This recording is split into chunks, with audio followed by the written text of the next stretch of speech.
Halo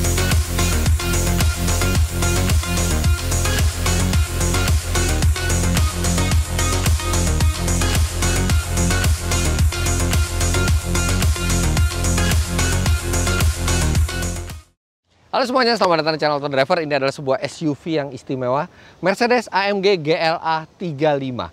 Kenapa spesial? Karena ini adalah salah satu produk AMG pertama yang dirakit di tanah air bersama dengan A35 sedan, sehingga mobil ini memiliki harga yang cukup reasonable. Dan di video kali ini kita akan test drive mobil ini untuk melihat bagaimana performanya, bagaimana impresinya, bagaimana konsumsi bahan bakarnya, dan bagaimana rasanya mengendarai sebuah AMG yang dirakit oleh tangan-tangan bangsa. Inilah Mercedes AMG GLA 35.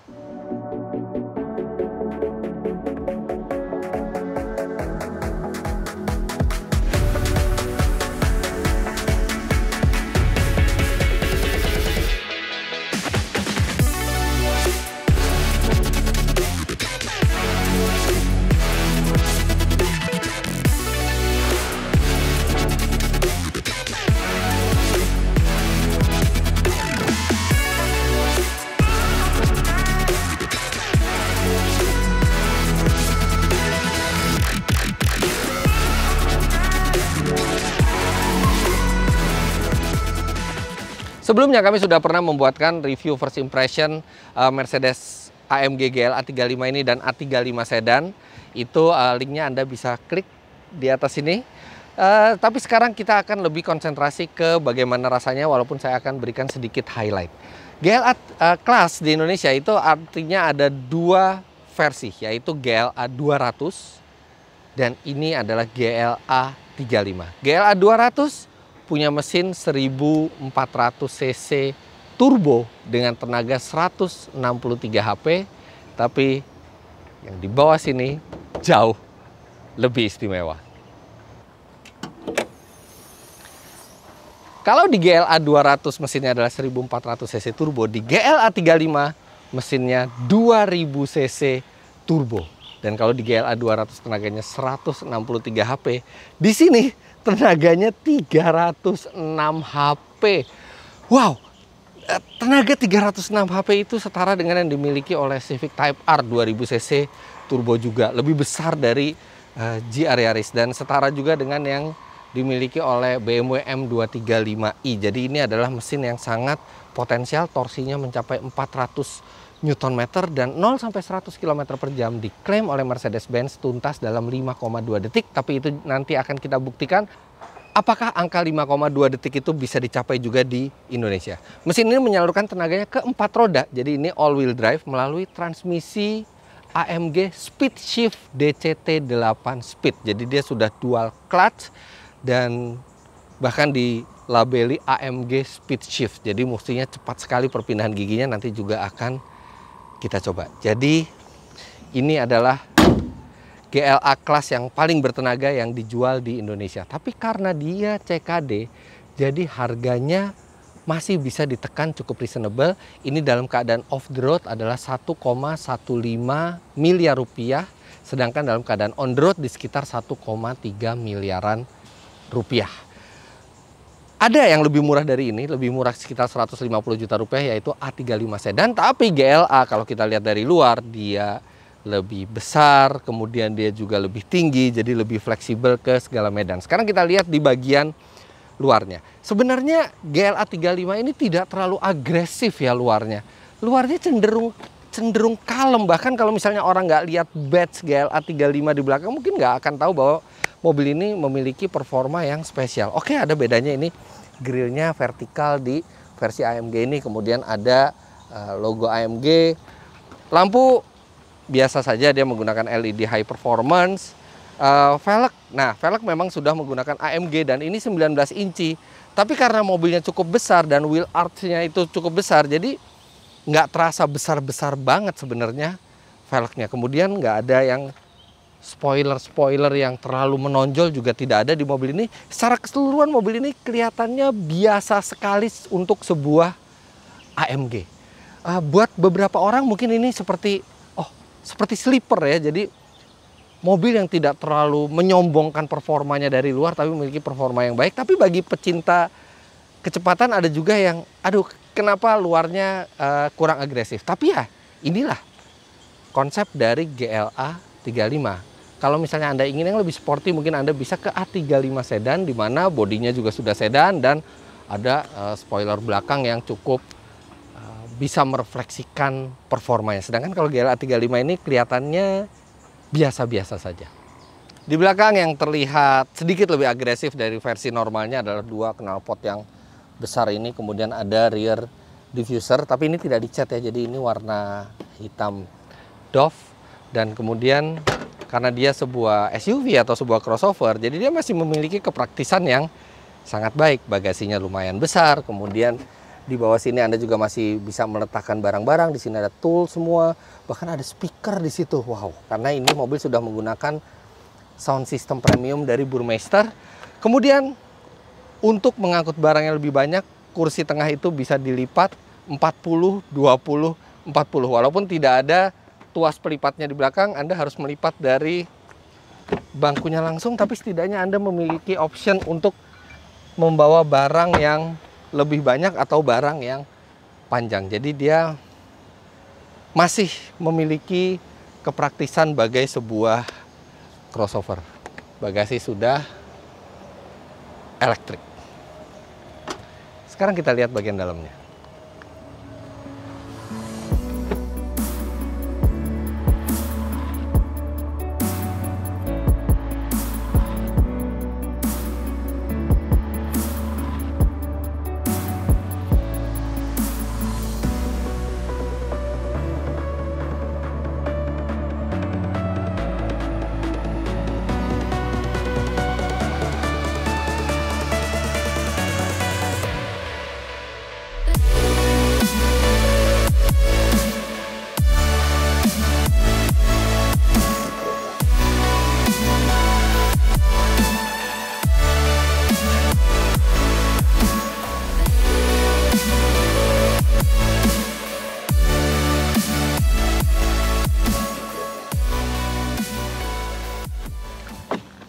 GLA Class itu sebenarnya satu basis dengan model-model compact Mercedes-Benz lainnya seperti A-Class, B-Class, CLA Class, GLB Class. Tapi keuntungan di GLA ini dibandingkan kalau kita membeli A35 sedan adalah ruangnya yang jauh lebih lapang. Lihat ini posisi berkendara saya tingginya 177 cm dan ini masih lega sekali, bahkan masih ada ruang yang cukup besar di bawah untuk menyelonjorkan kaki.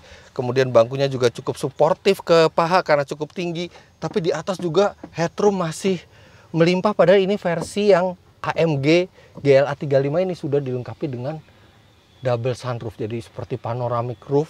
Yang ini sebenarnya menyita tempat kepala, tapi ini masih sangat lega dan ini mungkin yang ternyaman di antara jajaran compact car Mercedes-Benz lainnya. Sayangnya tidak ada armrest di sini.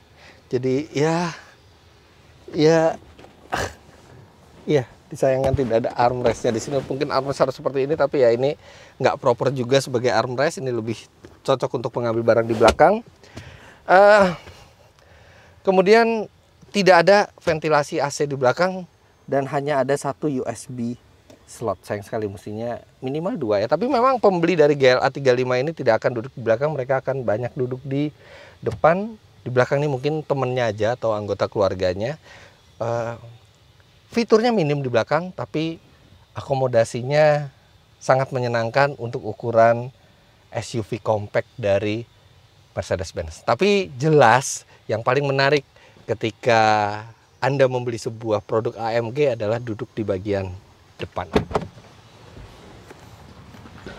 Selalu seneng emang masuk ke dalam kabin dari compact car Mercedes-Benz sekarang, karena iya mereka satu basis jadi seperti ini semua, tapi ini benar-benar tampilan yang futuristis dan modern. Dan di sini kok harumnya enak ya, kayak seger, ada watery efeknya itu. Oh, ternyata itu bukan dari mobilnya. Dari badan saya ternyata, karena tadi pagi saya pakai ini Jose Blue. Jadi ini parfum yang simple, fresh, casual, dan baunya tuh enak banget. Kan nggak asik ya kalau misalnya kita udah nge-review mobil di panas terik kayak gini, keringetan, udah mobilnya keren, modern, tapi kitanya bau badan kan nggak banget gitu. Jadi saya selalu pakai ini sebelum aktivitas. Jose Blue ini karena dia juga tahan lama, jadi mau aktivitasnya itu dari pagi sampai malam dia tetap bertahan wanginya, bikin level of confidence itu lanjut terus. Oke, kita balik lagi ke interiornya. Jadi interiornya ini yang khas dari produk compact Mercedes-Benz adalah layar instrumennya yang menyatu dengan layar multimedianya dalam satu kesatuan seperti ini, dan ini keren sekali terlihatnya. Dan dia juga sudah menggunakan sistem konektivitas terkini, jadi dia sudah bisa dihubungkan ke Apple. Untuk Apple CarPlay juga sudah support Android Auto.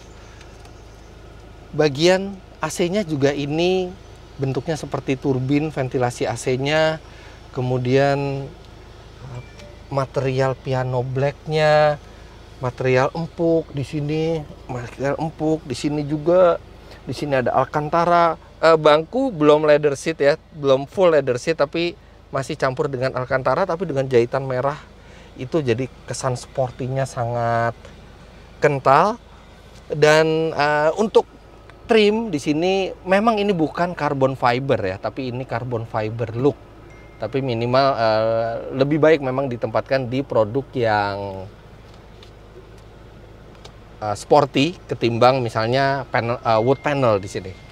Posisi berkendara ini dia ternyata sudah tidak manual tapi sudah menggunakan electric seat adjustment, baik buat di kiri maupun di kanan. Dan setir juga bisa diatur tilt atau teleskopik, dan ini jangkauannya lumayan jauh, jadi fleksibel untuk berbagai macam tinggi badan. Visibilitas oke, tidak terhalang oleh dashboard, walaupun dashboardnya ini terlihat besar ya.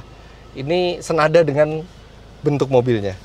Di sini ada touchpad untuk mengoperasikan semua fitur di MID, dan setirnya ini juga sudah AMG dengan flat bottom, dipadu juga dengan pedal aluminium dari AMG yang ini juga bukan hanya keren untuk dilihat tapi juga nyaman ketika dioperasikan. Secara overall kabin dari GLA 35 ini sangat menyenangkan, walaupun tidak terlalu ada pembeda antara GLA 35 ini dengan GLA 200. Karena kita juga harus tahu bahwa GLA 35 ini sebenarnya bukan yang AMG yang paling sejatinya gitu. Kalau tadi Anda lihat mesinnya juga bukan one man one engine. Bahkan mesinnya ini sebenarnya sharing dengan GLA 250 tapi versi yang lebih bertenaga. Sedangkan kalau yang di tipe 45-nya memang itu lebih banyak lagi perbedaannya, karena GLA 35 itu sebenarnya diciptakan untuk orang yang masih ingin menggunakan mobil ini secara nyaman harian, tapi juga memiliki performa yang cukup kuat. Memang performanya bukan yang terkuat seperti yang di 45, tapi 306 HP itu juga tenaga yang sangat besar, dan dalamnya ini tidak mengintimidasi. Oke, di sini ada tulisan AMG. Kemudian ketika Anda start juga di sini muncul logo AMG, kemudian ada AMG sedikit di sini, tapi di kursinya tidak ada AMG. AMG hanya ada di sini di bawah pintu, dan yang lainnya normal gitu. Jadi tidak terasa terlalu AMG di dalam mobil ini. Tapi bagaimana rasanya? Sekarang kita langsung coba aja. Let's go.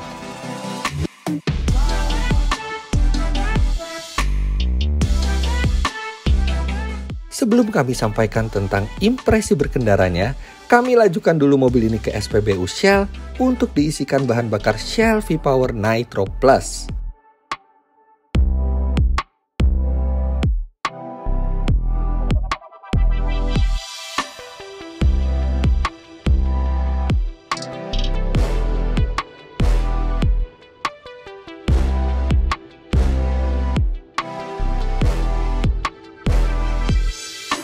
Shell V-Power Nitro Plus dengan standar Euro 4 menjadikan mesin lebih bertenaga, akselerasi lebih cepat, dan performa maksimal.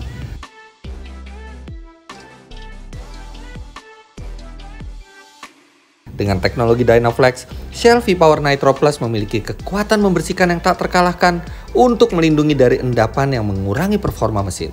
Shell V-Power Nitro Plus, penuh tenaga, akselerasi lebih cepat.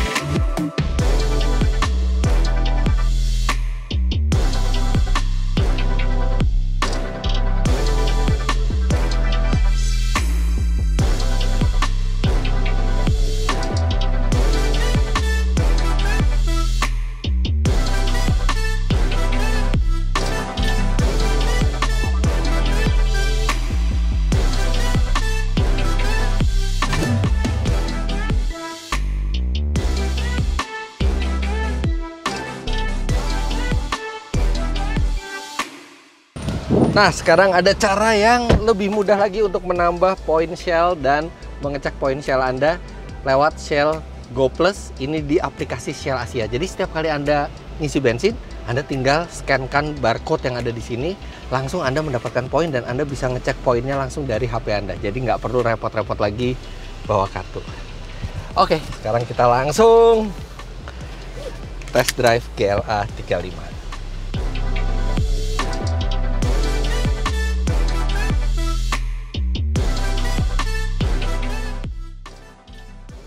Walaupun bukan AMG sejati, setidaknya rasa berkendara mobil ini mirip.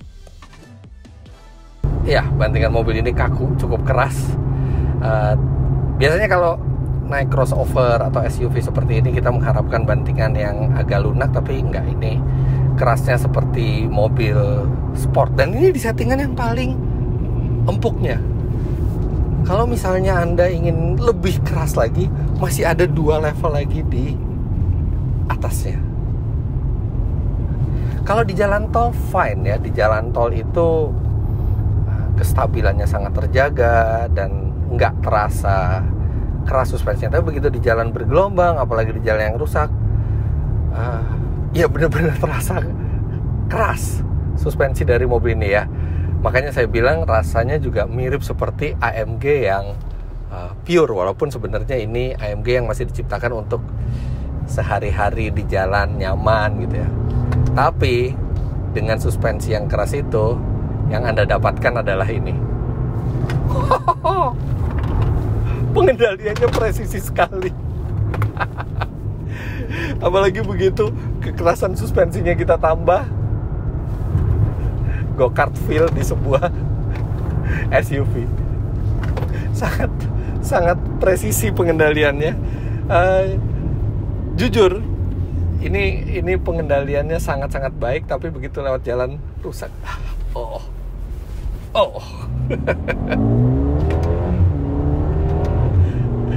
Kalau buat saya yang suka menyetir agresif, atau saya mau membawa mobil ini ke track day gitu ya, ini suspensinya sangat-sangat proper. Tapi kalau untuk harian, apalagi sebenarnya kan SUV seperti ini bisa untuk ke segala medan, termasuk medan yang rusak.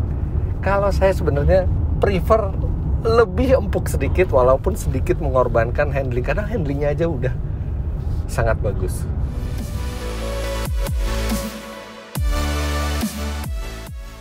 Mesin yang digunakan juga memiliki karakter yang menyenangkan.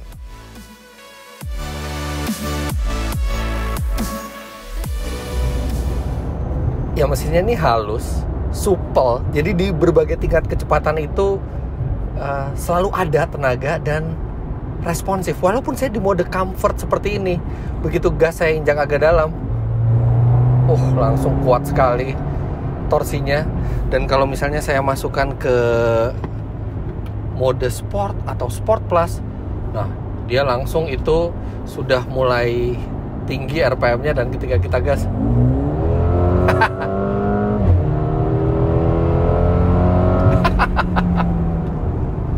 laju sekali mobil ini. Benar-benar effortless, terasa di semua tingkat kecepatan.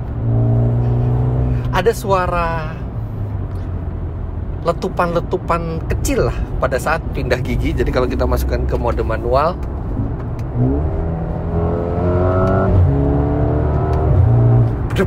bedep, menyenangkan mesinnya.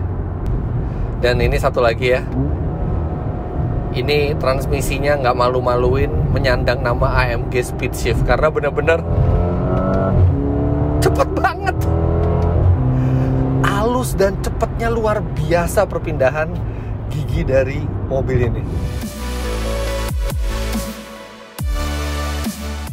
Saat berakselerasi, mobil ini juga akan memberikan senyum lebar kepada Anda.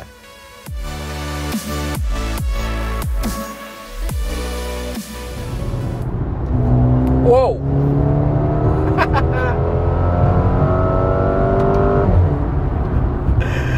0 sampai 100 km per jam diklaim oleh Mercedes-Benz tuntas dalam 5,2 detik, dan kami sudah melakukan pengetesan sendiri di Indonesia dengan bahan bakar di sini, dengan aspal di sini, dengan udara di sini, dan tahu hasilnya berapa? 5,2 detik juga. Jadi benar-benar sesuai dengan klaimnya. Artinya kencangnya sangat proper mobil ini. Nah, untuk konsumsi bahan bakarnya sendiri memang nggak hemat-hemat amat. Di rute dalam kota dengan kecepatan rata-rata 22 km per jam, mobil ini hanya mencatat 8,8 km per liter. Sedangkan di rute tol agak lumayan, karena di rute tol ini terbantu oleh beberapa hal. Yang pertama, karena ini 8 speed transmisinya, jadi dia cukup rendah RPM-nya ketika 100 km per jam, di bawah 2000 RPM. Serta dia juga ketika cruising santai seperti ini menggunakan mode comfort, itu bukan empat-empatnya lagi ban yang bergerak, tapi hanya ban depan, jadi lebih efisien. Nanti all wheel drive baru aktif lagi ketika dibutuhkan. Jadi di kecepatan rata-rata 90 km per jam, mobil ini bisa mencatat 15,6 km per liter. Walaupun berharga di atas 1 miliar rupiah, mobil ini tidak hadir dengan fitur radar yang lengkap. Ya, dia hanya ada blind spot monitoring dan active brake system yang dia bisa mengerem sendiri kalau kita mau menabrak mobil depan, tapi dia tidak ada lane keep assist, tidak ada lane departure warning, tidak ada adaptive cruise control. Tapi itu masih bisa dimaafkan untuk jenis mobil seperti ini, karena ini adalah mobil yang memang dibeli untuk karakter pengendaraan yang sporty, di mana driver ingin lebih terlibat, tidak semuanya diatur elektronik, dan rasanya juga jarang yang membeli mobil ini untuk perjalanan jauh. Namun di lain sisi, Anda memiliki sejumlah fitur penunjang performa.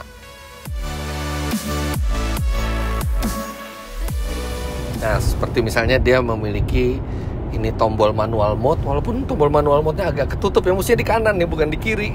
Tapi manual mode ini bikin kita langsung bisa mengubah transmisi menjadi diganti secara manual lewat pedal shift.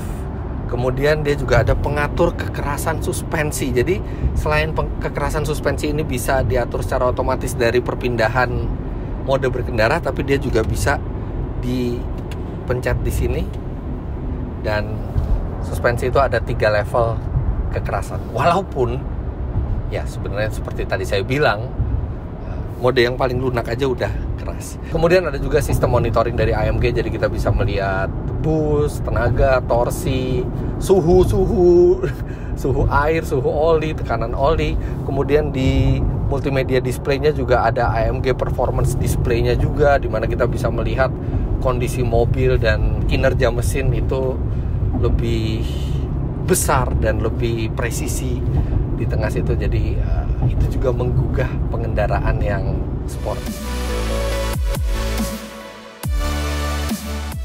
Meski begitu, harus diakui mobil ini juga punya beberapa hal yang agak mengganggu.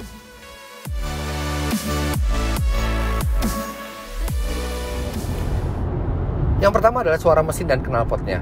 Jujur aja, salah satu alasan orang menyukai AMG adalah karena suaranya, dan bahkan di unit 4 silinder yang di CLA 45, GLA 45 itu juga suaranya masih asik. Tapi yang di 35 ini suaranya biasa saja. Ini sekarang saya di Sport Plus mode, kita gas.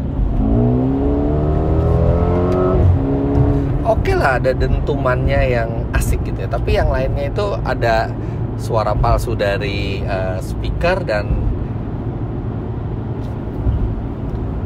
oke lah ada suaranya, tapi tetap kurang AMG gitu.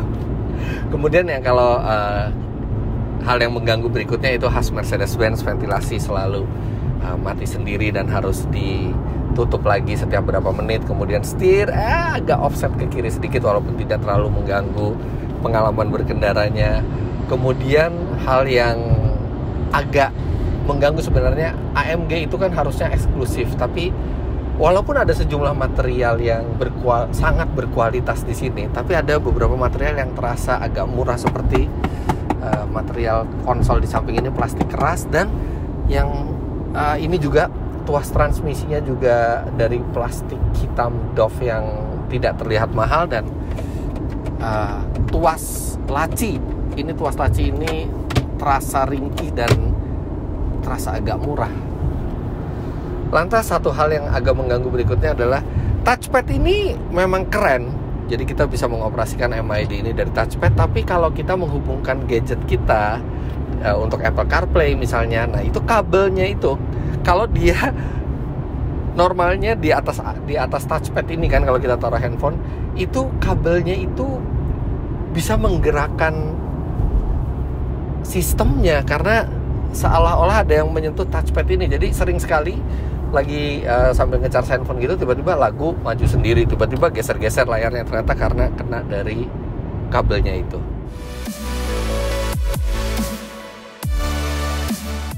Di lain sisi, mobil ini punya banyak hal yang menyenangkan. Yang pertama, bukan cuma kabinnya yang keren, tapi ambience lightingnya juga keren. Ini mobil di semua sisi, sampai konsol tengah, pintu, bahkan sampai ke ventilasi AC ada gradasi warna dari ambience light-nya yang cantik sekali di malam hari. Dan karena ini sudah ada perintah suara juga, kita bisa dengan Hey Mercedes kita ganti theme-nya jadi merah biru hanya dengan perintah suara. Kemudian hal berikutnya adalah selain mode berkendara yang ada seperti Comfort, Sport Plus, atau Slippery untuk jalan yang licin, Mercedes-Benz menyediakan satu mode berkendara yaitu individual yang bisa kita set sendiri karakter dari masing-masing komponennya, mesinnya mau seperti apa, transmisinya mau seperti apa, suspensinya mau seperti apa. Jadi ada satu mode individual yang kita bisa benar-benar style sendiri, dan mode individual itu bisa langsung diakses juga dari tuas mode berkendara ini.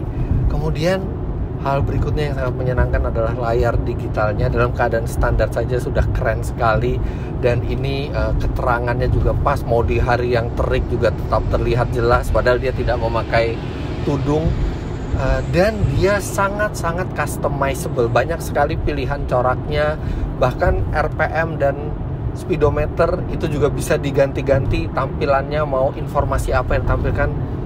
Sangat banyak yang bisa diutak-atik dari instrumen digital ini, dan terlihat Mercedes-Benz benar-benar memanfaatkan kemudahan dari instrumen digital ini, nggak hanya monoton. Kemudian hal berikutnya, ini mobil boleh aja masuk mobil compact Mercedes-Benz, tapi joknya sudah elektrik kanan kiri, bahkan dengan memori di kanan dan di kiri masing-masing 3 memori, dan mobil performa tinggi, pas banget kalau seatbeltnya warna merah.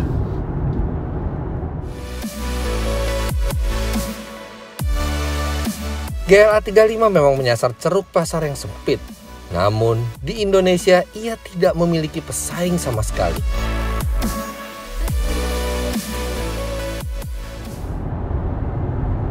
Ya, tidak ada pesaing berarti GLA 35 melenggang sendirian, tapi bisa juga berarti tidak ada yang mau masuk ke pasar ini karena mungkin bingung siapa yang ingin membeli GLA 35 dengan harga yang mirip. Kalau dia ingin SUV, orang bisa membeli sebuah GLC Class yang lebih besar, lebih nyaman.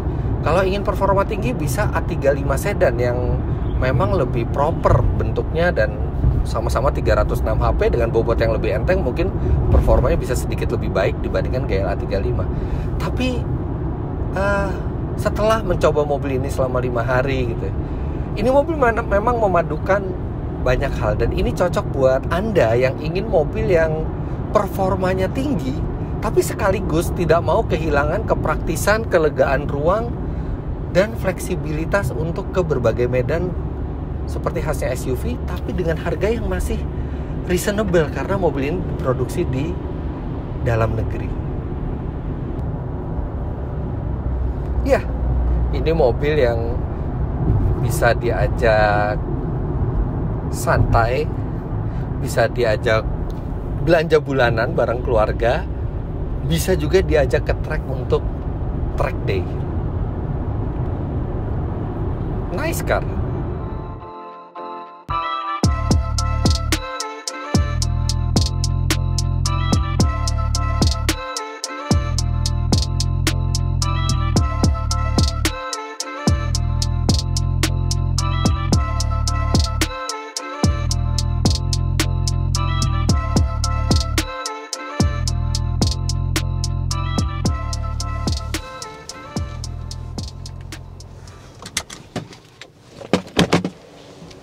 Ya, jadi begitulah hasil review kami terhadap Mercedes AMG GLA 35 ini. Kami sangat senang produk AMG dirakit di Indonesia. Semoga kedepannya makin banyak lagi produk-produk AMG yang dirakit di Indonesia. Jangan lupa Anda klik like bila menyukai video ini, komentar di bawah, dan subscribe ke channel Autodriver jika Anda belum. Main-main ke website kami di www.autodriver.com serta download aplikasi kami Autodriver di Google Play Store. Terima kasih banyak Anda sudah menyaksikan. Sampai jumpa di video selanjutnya. Bye-bye.